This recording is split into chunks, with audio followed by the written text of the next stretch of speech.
के शर्मा जी, शुरुआत आपसे ही करते हुए सीधे शिवसेना गुट के उद्धव ठाकरे गुट की ओर से कहा जा रहा है, संजय राउत ने आरोप लगा दिया है आप लोगों पर कि राम जी को किडनैप कर लिया है, बीजेपी का ये कार्यक्रम है। और जिस तरह का पूरा माहौल बनाया जा रहा है, ऐसा लग रहा है कि रामलला का ना होकर भारतीय जनता पार्टी 24 के एजेंडे को सेट करने के लिए ये कार्यक्रम लेकर आई है। के शर्मा जी। मैं चित्रा जी क्या कह सकता हूं संजय राउत जी के बयान पर। आज उनको खिसियाहट है, पश्चाताप हो रहा है, तकलीफ हो रही है कि जिस तरह का निर्णय उन्होंने सत्ता की लालच के लिए किया और जो पूज्य बाला साहब ठाकरे की जो शिवसेना थी, उस शिवसेना को उन्होंने सोनिया सेना बना दिया और केवल सत्ता के लिए, तो आज उनको ये दिन देखने पड़ रहे, एक खिसियाहट दिखने को मिल रही है। मैं तो बिल्कुल कहता हूं कि उस बाला साहब ठाकरे शिवसेना का जो है एक तरह का आंदोलन में अच्छा खासा योगदान रहा है, लेकिन उसके बाद आपने क्या किया? उसके बाद आप उन्हीं लोगों से जा मिले जो लोग कहते हैं कि भगवान राम काल्पनिक है, जो लोग एफिडेविट देते हैं सुप्रीम कोर्ट में जाके। तो गर्भगृह में जो मुख्य कार्यक्रम रखा गया है उसमें या तो बीजेपी के नेता रहेंगे या मुख्य पुजारी रहेंगे, बाकी किसी विपक्षी दल को तो आपने इनवाइट किया नहीं है। आप कह रहे हैं शिवसेना का बड़ा रोल रहा है, बाला साहब ठाकरे का रोल रहा है, तो उद्धव ठाकरे गुट के शिव सैनिकों को तो आपने आमंत्रित भी नहीं किया है। नहीं चित्रा जी, मुझे आश्चर्य है, आप तो इतने समय से अभी भी आपने रिपोर्ट किया, ये आमंत्रण कौन दे रहा है? भारतीय जनता पार्टी दे रही है क्या? ये आमंत्रण तो श्री राम जन्मभूमि ट्रस्ट का आमंत्रण है। हाँ। ये ट्रस्ट एक स्वतंत्र ट्रस्ट है, ये भारतीय जनता पार्टी का कार्यक्रम नहीं है।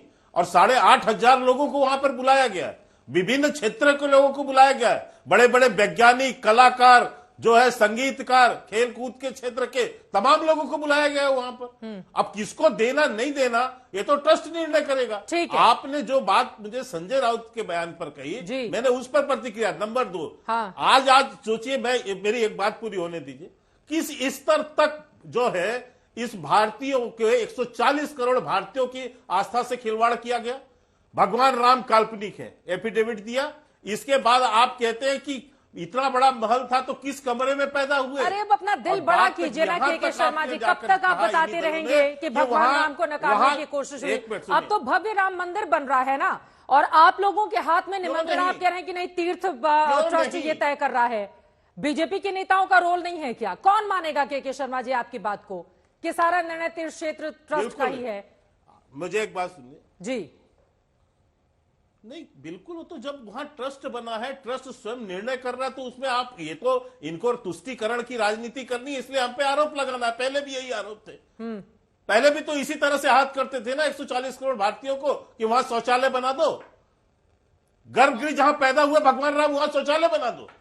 इस स्तर तक गिरेंगे एक धर्म के लिए? ये हिंदुओं की आस्था नहीं है, ठीक है। 140 करोड़ भारतीयों की आस्था नहीं है। किशोर तिवारी जी हमारे साथ उद्धव गुट से जुड़ चुके हैं, ठीक है। यही नहीं, हाँ। मैं एक बात और कह के समाप्त करता हूं, मात्र एक बात कह के।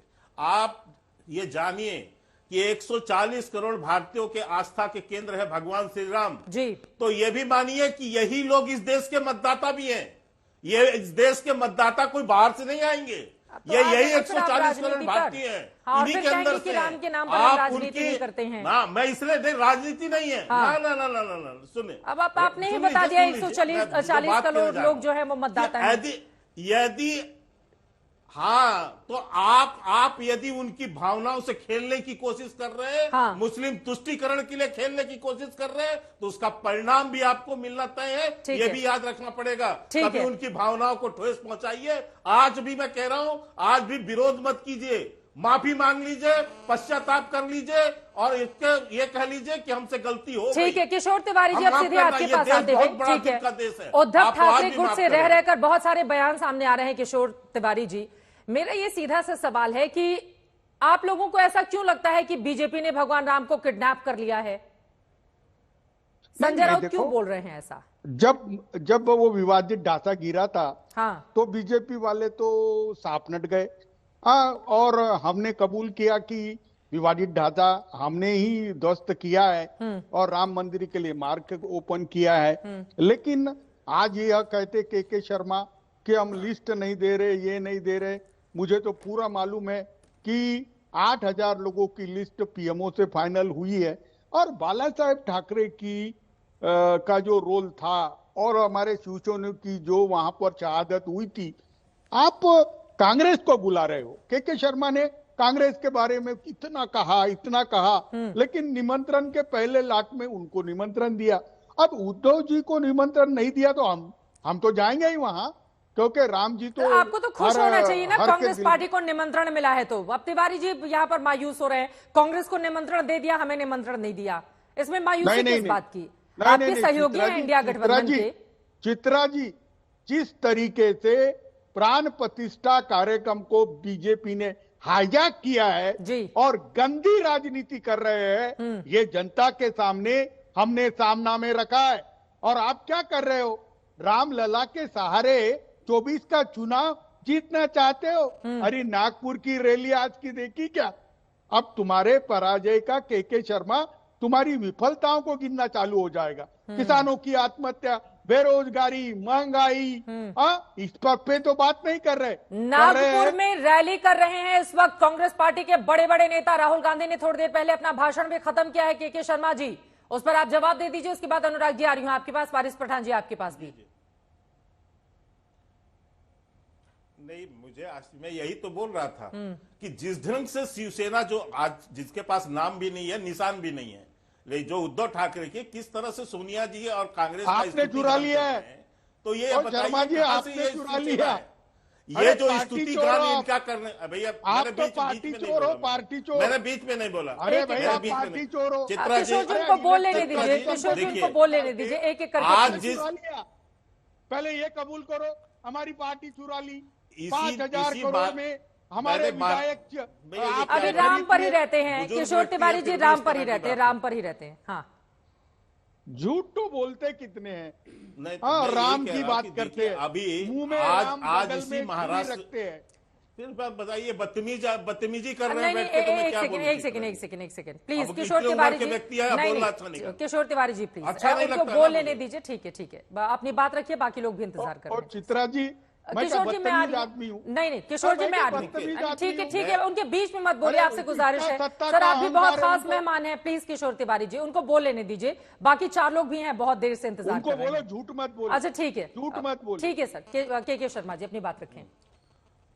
देखिए, अभी आपके करोड़ों दर्शकों ने देखा कि ये किसकी अभी जो है पर प्रशंसा कर रहे हैं, कांग्रेस पार्टी की रैली की बात कर रहे हैं, जिस रैली में महाराष्ट्र में हो रही है, जहां इनको बुलाया भी नहीं गया है, जहां इनको बुलाया भी नहीं, पूछा भी नहीं है उन लोगों ने, लेकिन प्रशंसा उनकी कर रहे हैं। अरे अपना कर लिए होते, तो मैं इसलिए कहता हूं, तो फिर गुणगान क्यों गा रहे हो? अरे गुणगान क्यों कर रहे हो? अब मैं विषय पर आता हूं। आज देखिए, शिवसेना को तकलीफ इस बात की है। के शर्मा, अब दोनों लोग बोलेंगे समझ में नहीं आएगा। ठीक है, के शर्मा जी को बोलने दीजिए। तिवारी जी, अगर दोनों लोग बोलेंगे समझ में नहीं आएगा। अनुराग जी भी बहुत देर से कुछ बोलना चाह रहे हैं। शर्मा जी 2 लाइन में अपनी बात खत्म कीजिए। और किसी का मोबाइल पास में है जिसमें से हमिंग की आवाज आ रही है, प्लीज अगर आप दूर कर पाए। के शर्मा जी प्लीज अपनी बात को आगे कीजिए, अपना मोबाइल थोड़ा दूर कर दीजिए। बोलिए के शर्मा जी। मैं इसीलिए मैंने पुनः इस बात को कहा। इन्होंने कहा कि इनके जब रथ यात्रा निकला, आडवाणी जी लेकर निकले पुनर्जागरण के लिए, तो मुझे बताइए शिवसेना का कौन सा नेता उसमें था? कोई नेता था? जिस समय जो है 6 दिसंबर के दिन वहां जो सामने मंच पे कौन बैठा था, कौन लोग थे उसमें? तो इस तरह से आप ये मत कहिए, आपका नाम बिल्कुल कहते हैं बाला साहब ठाकरे, हमारे बहुत ज्यादा पुनर्जागरण के लिए बातें कही, लेकिन आप ये मत हमें सिखाइए, ये मत सिखाइए आप। और आपको ये भी बता दूं, इसीलिए आपके दुर्दिन आए हुए हैं, क्योंकि आपने जिस ढंग से भगवान राम के विरोधियों के साथ, रामद्रोहियों के साथ शेयर किया है अपने आप को, इसीलिए दुर्दिन आपको देखने को। चलिए ठीक है, अनुराग भदौरिया जी अब सीधे आपके पास आते हुए, ठीक है, अब थोड़ा आगे बढ़ते हैं, बाकी मेहमानों को भी लेकर आते हैं। अनुराग भदौरिया जी चाहेंगे बुलाएंगे। अनुराग भदौरिया जी, के शर्मा बोल रहे हैं कि भगवान श्री राम जिसको चाहेंगे बुलाएंगे, जिसको नहीं चाहेंगे नहीं बुलाएंगे। राम के नाम पर इतनी ज्यादा सियासत क्यों हो रही है? जिसको न्योता मिला है वो कह रहा है हम तो जाएंगे नहीं भैया, जिसको नहीं मिला है वो इंतजार में बैठा हुआ है कि न्योता मिले उसके बाद हम तैयारी करें। आपकी एक बात से मैं पूरी तरह सहमत हूं कि प्रभु राम के नाम पे राजनीति क्यों कर रही है भारतीय जनता पार्टी।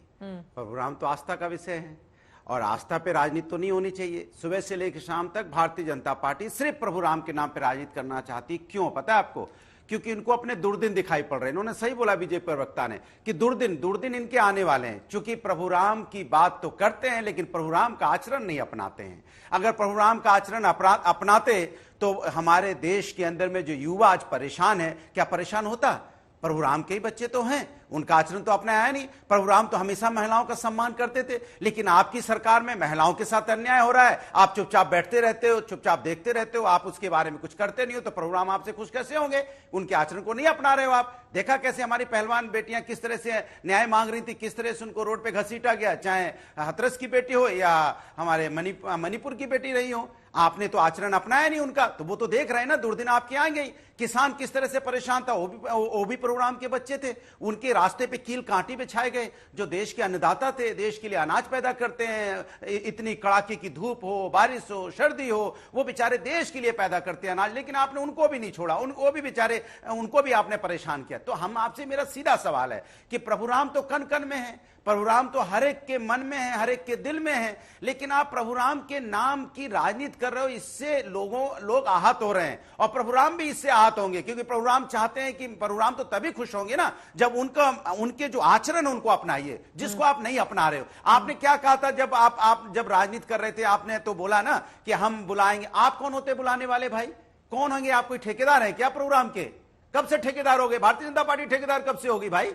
आप तो ठेकेदार नहीं हो सकते ना प्रभु राम के। प्रभु राम तो सबके हैं। अरे तो आप प्रभु राम बुलाएंगे, सब जाएंगे। लोग आप इंतजार क्यों कर हल्ला रहे हैं मचाते ना। हो? शरद पवार जी ने कहा कि नहीं न्योता आया है। देखिए, उधर झारखंड मुक्ति मोर्चा के प्रमुख ने कहा, हेमंत सोरेन मुख्यमंत्री ने कहा कि न्योता नहीं आया है। बाकी भी दलों के नेता बोल रहे हैं न्योता नहीं आया है। आपकी डिंपल यादव ने कहा न्योता नहीं आया है। तो सब लोग इस तरह की बातें भी तो बोल रहे हैं ना। सुन लीजिए जी, अरे उनके न्योता का कोई इंतजार नहीं कर रहा है। हाँ। कोई उनके न्योता का इंतजार नहीं कर रहा है। प्रभु राम है ये। प्रभु तो राम जाएंगे जिसको 22 बुलाएंगे तारीख को। सब जाएंगे। जाएंगे इनके 22 को। सुन लीजिए, मेरी बात सुन लीजिए। आप मेरे बात पूरी नहीं होने देते, आप सवाल पे सवाल दागते। मैंने कहा प्रभु राम, हाँ। प्रभु राम जब बुलाएंगे सब जाएंगे। बीजेपी ये कहे कि हम बुला रहे हैं, तो इसलिए मैं कह रहा हूं बीजेपी कौन होती बुलाने वाली? ये सवाल ये है, इसलिए इनसे कह रहा हूं कि इनको इस बात का नहीं 10 सेकंड, इसको इस बात का डर लग रहा है भारतीय जनता पार्टी को कि उनको 2024 का चुनाव दिखाई दे रहा है। उन्हें पता है कि 100 स्मार्ट सिटी उन्होंने नहीं बनाई। उन्हें पता है कि किसान की इनकम दुगनी नहीं की। उन्हें पता है अग्निवीर 10 सेकंड दे दीजिए ना,